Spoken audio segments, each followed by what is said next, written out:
Eropa sedang bergolak. Ribuan orang turun ke jalan, menolak para imigran Muslim yang datang dari jauh. Spanduk-spanduk bertuliskan, "Protect our borders," berkibar di udara dingin, diiringi teriakan yang menggema di jalan-jalan sempit kota tua. Mereka datang dari perang, dari kehancuran, dan dari sejarah yang tak mereka ciptakan. Namun, di benua ini, tempat yang dulu dikenal sebagai mercusuar kemanusiaan, kehadiran mereka kini justru dipandang dengan curiga. Suara sirine memecah malam di tengah kota. Lampu biru polisi menari di antara gedung batu berabad-abad. Sementara layar televisi menampilkan berita yang sama. Serangan di stasiun, penikaman di jalan, ledakan kecil di ruang publik. Setiap kali peristiwa itu terjadi, satu narasi langsung muncul.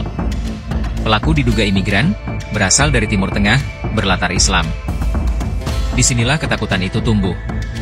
Pelan, tapi pasti. Bagi sebagian besar warga Eropa, arus imigran Muslim dari Suriah, Afghanistan, Somalia, atau Sudan bukan sekadar kisah kemanusiaan. Ia dianggap ancaman terhadap keamanan domestik, terhadap nilai-nilai sekuler Barat, dan terhadap identitas Eropa itu sendiri. Ironisnya, banyak dari mereka datang justru untuk melarikan diri dari kekerasan yang sama, dari ideologi keras yang memecah belah tanah kelahiran mereka. Namun di mata publik yang dicekoki ketakutan, perbedaan antara korban dan pelaku perlahan kabur.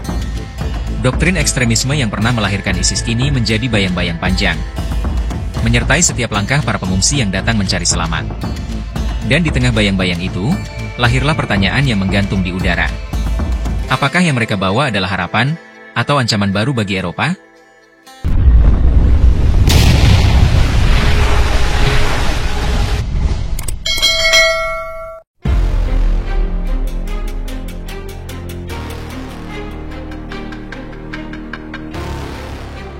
Suara gemuruh massa memenuhi udara.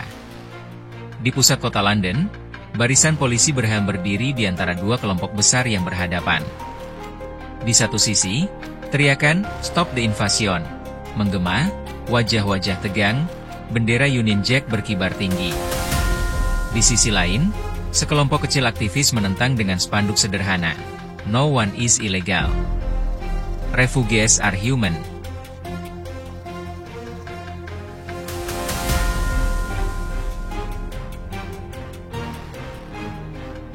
Adegan ini, yang terekam di banyak kota Eropa beberapa bulan terakhir, hanyalah potongan kecil dari gelombang keresahan yang melanda benua itu. Sebuah krisis yang tak sekadar soal imigrasi, melainkan tentang identitas, ketakutan, dan masa depan Eropa sendiri.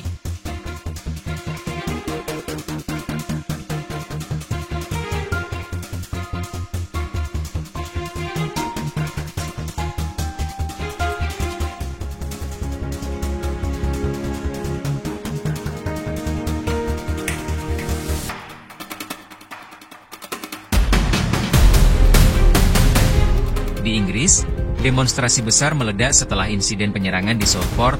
Pelakunya disebut-sebut berasal dari imigran. Media sosial segera dipenuhi ujaran kebencian, dan dalam hitungan jam, massa turun ke jalan. Gedung-gedung penampungan pengungsi dilempari batu. Masjid-masjid diserang. Pemerintah menyebutnya kerusuhan sipil. Tapi bagi sebagian warga, itu adalah teriakan kemarahan yang sudah lama ditahan. Gelombang serupa terjadi di Jerman, Prancis, Belanda, Italia, dan Swedia.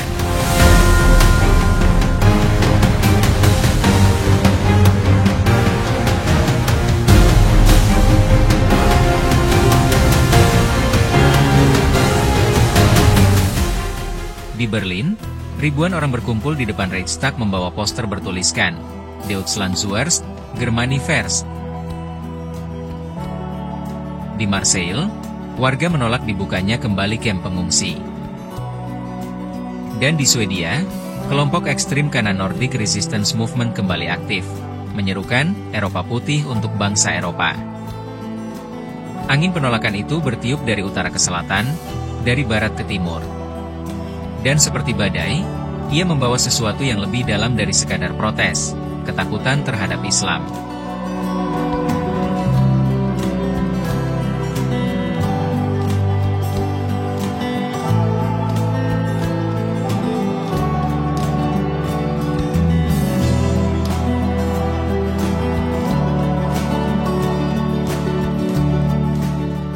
Fatima, perempuan asal Suriah yang kini tinggal di pinggiran Manchester, bercerita dengan suara pelan. Ia datang ke Inggris tahun 2016, setelah Aleppo hancur. Kini, setiap kali keluar rumah mengenakan hijab, ia merasakan tatapan tajam yang menusuk dari orang-orang yang tak ia kenal. Kadang mereka bilang, "Kalian datang ambil uang kami, ambil rumah kami. Tapi kami datang hanya untuk hidup, bukan untuk merebut," ujarnya.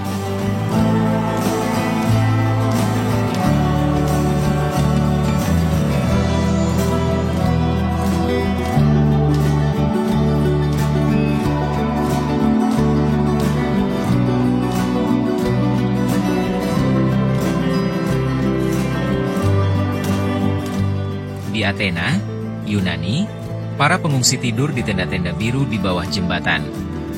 Seorang bocah laki-laki Afghanistan menggambar di tanah dengan batu, gambar rumah, matahari, dan perahu kecil. Ketika ditanya apa yang ia gambar, ia menjawab singkat, "Rumah yang tidak menolak aku."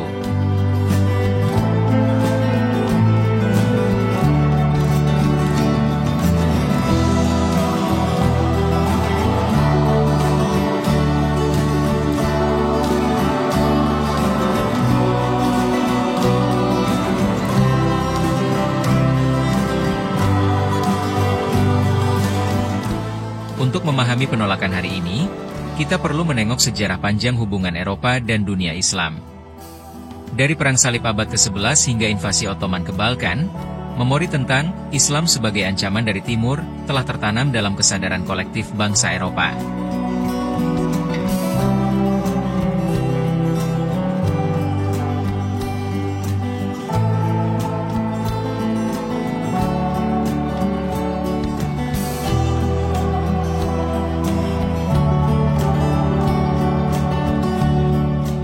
Bahkan dalam periode kolonialisme, Eropa menempatkan diri sebagai pembawa peradaban dan dunia Islam sebagai yang tertinggal.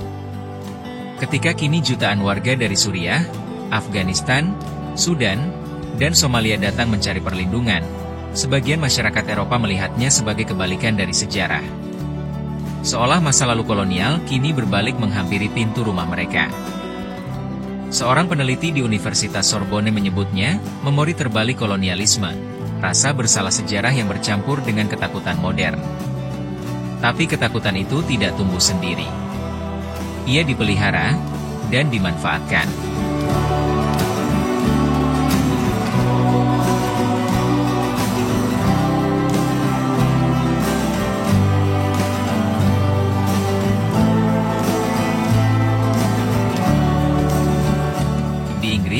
Partai Reform UK bangkit dengan slogan keras, "Take back control of our borders."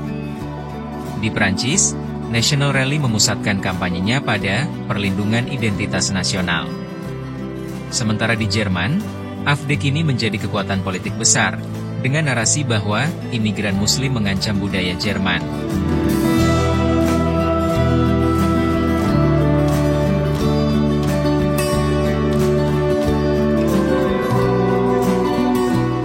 Media ikut membentuk persepsi.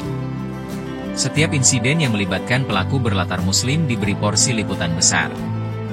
Namun kisah para pengungsi yang berhasil berintegrasi, dokter, guru, sopir ambulans, jarang mendapat ruang. Di era algoritma, berita yang menakutkan lebih laku daripada yang menenangkan.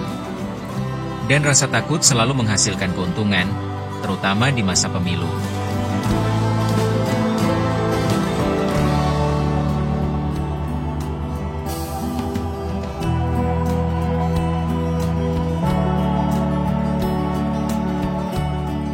Sementara itu, di lapangan, komunitas Muslim hidup dalam dua dunia. Di satu sisi, mereka menjadi bagian penting dari ekonomi.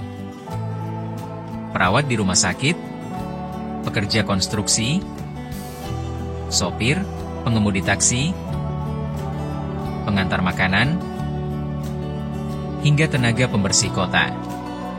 Namun di sisi lain, mereka tetap dipandang sebagai orang luar. Sebuah survei di Jerman menunjukkan, 45% warga percaya Islam tidak cocok dengan budaya Eropa.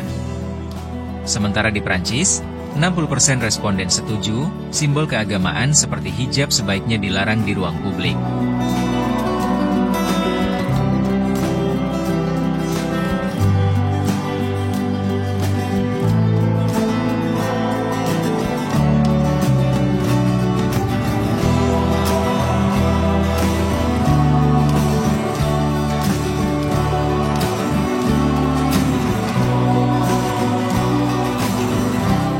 Di tengah angka-angka itu, lahirlah generasi muda Muslim Eropa, generasi kedua dan ketiga, yang menghadapi dilema identitas.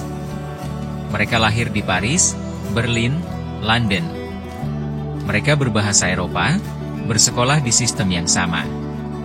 Tapi tetap sering ditanya, kamu sebenarnya dari mana?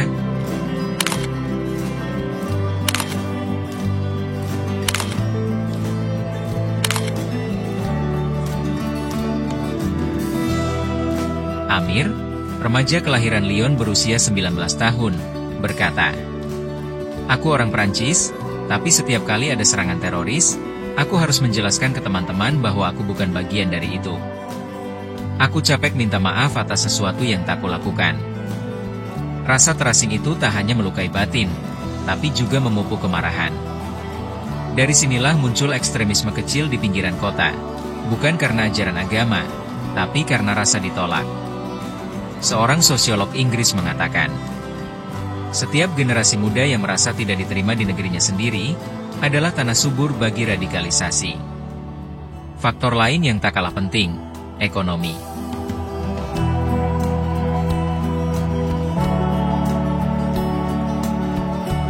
Setelah pandemi dan perang Ukraina, inflasi di Eropa melonjak. Harga pangan, energi, dan sewa rumah naik tajam. Ketika tekanan ekonomi meningkat, imigran menjadi kambing hitam yang paling mudah.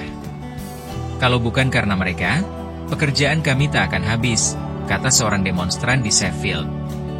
Padahal data resmi menunjukkan, lebih dari 60% pengungsi bekerja di sektor yang justru kekurangan tenaga lokal. Tapi dalam politik, fakta kalah oleh emosi. Dan dalam masa krisis, emosi lebih kuat dari logika. Di tengah hiruk-pikuk politik dan perdebatan media, ada wajah-wajah yang jarang terlihat.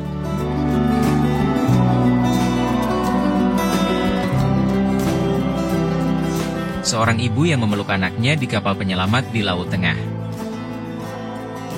Seorang relawan Italia yang menangis ketika melihat bayi tenggelam. Atau seorang imam di London yang membuka pintu masjidnya bagi siapapun yang butuh tempat berlindung, tanpa menanyakan agama mereka. Mereka adalah bagian kecil dari cerita besar yang tak sempat diceritakan media.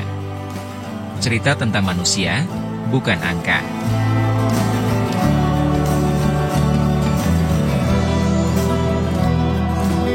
Mungkin, yang sedang diuji bukanlah imigran Muslim, melainkan kemanusiaan Eropa itu sendiri. Selama puluhan tahun, Eropa bangga sebagai benua yang menjunjung hak asasi manusia. Namun kini, ketika ribuan manusia datang mengetuk pintu dengan tangan gemetar dan mata penuh harapan, pintu itu perlahan tertutup. Apakah nilai-nilai kemanusiaan itu masih hidup?